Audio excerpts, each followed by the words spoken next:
তো Indian cricket ফ্যানদের জন্য সবথেকে বড় যেটা খবর এবং সবথেকে দুঃখের যেটা খবর, সেটা জসপ্রীত বুমরাকে আমরা আইসিসি চ্যাম্পিয়ন্স ট্রফিতে পাচ্ছি না, যেটা একটা বড় ধাক্কা। যেই ধাক্কাটা সামলানোর জন্য হয়তো আমরা তৈরি ছিলাম না, কারণ আমরা ভেবেছিলাম না কোনো মতে কোনোভাবেই হোক জসপ্রীত বুমরা হয়তো ফিরে আসবে, চ্যাম্পিয়ন্স ট্রফি খেলবে।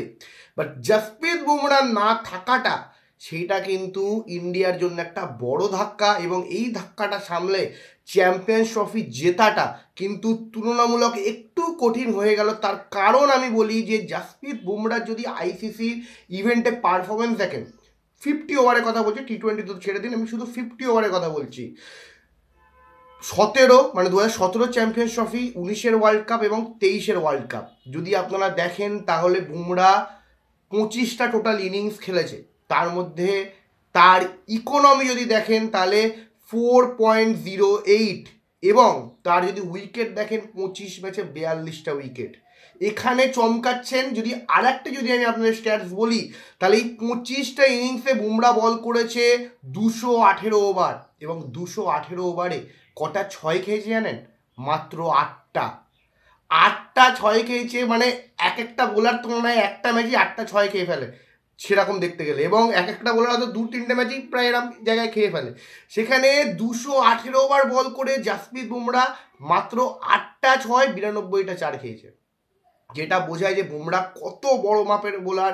এরকম পিচে এই স্ট্যান্ডার্ডে এখন যেখানে ব্যাটসম্যান ফ্রেন্ডলি যে উইকেট, সেখানে একটা বোলার মাত্র 8টা ছয় খেয়েছে আইসিসি ইভেন্টে, যেটা একটা বড় কিছু ব্যাপার। সেটাই এই জিনিসটাকেই ইন্ডিয়া মিস করবে, যে ভাইটাল ওভারগুলো বুমরাকে দিয়ে করানো হতো, সেই বুমরার জায়গায় বল করবে, জানি না কে বল করবে। এবারে যদি আসি যে আইসিসি ইভেন্টের জন্য ইন্ডিয়ার যে চ্যাম্পিয়নশিপের জন্য যে স্কোয়াড ঘোষণা হয়ে যায়, যেখানে শুধু বুমরা তো নেই, তার সাথে সাথে নেই আরেকটা চমক, যশস্বী জয়সওয়াল কি দোষ করলো জানি না, মাত্র একটা ম্যাচ তাকে সুযোগ দেওয়া হলো এবং হর্ষিত রানাকে কন্টিনিউ করানো হলো, হর্ষিত রানাকে চান্স দেওয়া হলো। বুমরা বেরিয়ে যাওয়ার পরে হর্ষিত রানা কেন এই জায়গাটা সিরাজ নয়, আবারও প্রশ্ন থাকবে। দেখুন, হর্ষিত রানা যদি ভালো বল করে, হর্ষিত রানা যে ভালো বল করছেও সেটাও কোনো আপত্তি নেই, বাট দুবাইয়ের পিছে হর্ষিত রানা কতটা এফেক্টিভ হবে সেটাও দেখার বিষয়। দেখুন, ম্যাচ কিন্তু বেশি নেই, ম্যাচ মাত্র আছে 5টা, যেখানে 3টে ম্যাচ গ্রুপ স্টেজে, একটা সেমিফাইনালে এবং একটা ফাইনালে। যদি গ্রুপ স্টেজ কোয়ালিফাই করে তখন 2টো ম্যাচ, হিসাব মতো 3টে ম্যাচই খেলবে। এই 3টে ম্যাচে কিন্তু ইন্ডিয়াকে ভালো ফল করতে হবেই, এবং বোলিংয়ের দিক থেকে, কারণ ব্যাটিং কিন্তু ইন্ডিয়ার কিন্তু এখনও অনেক প্রবলেম আছে। প্রত্যেক কটা প্লেয়ার যে ফর্মে আছে তা নয়। রোহিত শর্মা রিসেন্ট 100 মেরেছে, সেটা ভালো দিক। বিরাট কোহলির একটা অপেক্ষা, বাট KL রাহুল যদি বলেন, হার্দিক পান্ডিয়া যদি বলেন, রবীন্দ্র জাদেজা বলেন, সেটা কিন্তু সেরকম ফর্মে নেই। আশার আলো দেখাচ্ছে অবশ্যই অক্ষর প্যাটেল, শ্রেয়াস আইয়ার, তারা প্রতিটা ম্যাচেই রান পাচ্ছে, কিন্তু গিলও প্রায় রান পাচ্ছে। কিন্তু যে প্লেয়ার, আমার যে মিডিল অর্ডারে যে কোলাপসটা হয়, সেইটা কিন্তু চিন্তার ব্যাপার। অক্ষর প্যাটেল একটা বড় মানে অপরচুনিটি তার কাছে। অক্ষর প্যাটেল হয়তো এই সুযোগটা আরও বেটার হতে পারতো, বাট যেটা হচ্ছে ব্যাপার যে বরুণ চক্রবর্তীকে নেওয়া হলো, অবভিয়াসলি এটা ডিজার্ভ করে বরুণ চক্রবর্তী। এখানে কোনো লবিবাজি আমি দেখছি না।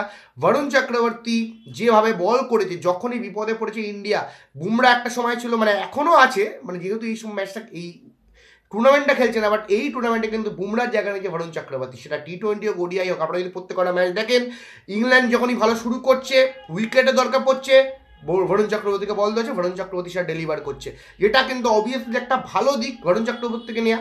হ্যাঁ, হয়তো আমি একটা ব্যাটসম্যানকে স্যাক্রিফাইস করেছি, জয়সওয়ালকে স্যাক্রিফাইস করেছি। দেখুন, তাছাড়া আর কাউকে যে বসানো হয় আমি সেটা দেখবো না। আমি শুধু একটাই কথা বলছি যে জাদেজা এবং ওয়াশিংটন সুন্দর, অক্ষর প্যাটেল, ঠিক আছে, এই 3টে জায়গায় যদি আমি একটা প্লেয়ারকে বসিয়ে জয়সওয়ালকে একটা ব্যাটসম্যানকে খেলাতাম, তাহলে একটা ব্যাপার ছিল। বাট ইন্ডিয়ার ম্যানেজমেন্ট যেটা ভাবছে, যে যদি গিল ফর্মে না থাকে বা গিলের যদি চোট হয় বা যে কোনো প্লেয়ার যদি চোট হয়, তাহলে KL আমার automatic choice as a opener, তখন আমি ঋষভ পান্টকে খেলিয়ে নিতে পারবো, যেটা একটা ভেবে তারা জয়সওয়ালকে বাদ দিয়েছে। এখানে আমি সেরকম কিছু দেখছি না, বাট সেটাও একটাই ব্যাপার যে সিরাজ যদি থাকতো আরও লিথাল বোলিং হতো। কারণ স্বামীর যদি বোলিং দেখেন, স্বামী কিন্তু এখন সেই লিথাল নয়। আর্শদীপকে কিন্তু এখনো 2টো ম্যাচে সুযোগ দেওয়া হলো না, জানি না আজকের ম্যাচে খেলবে কি না।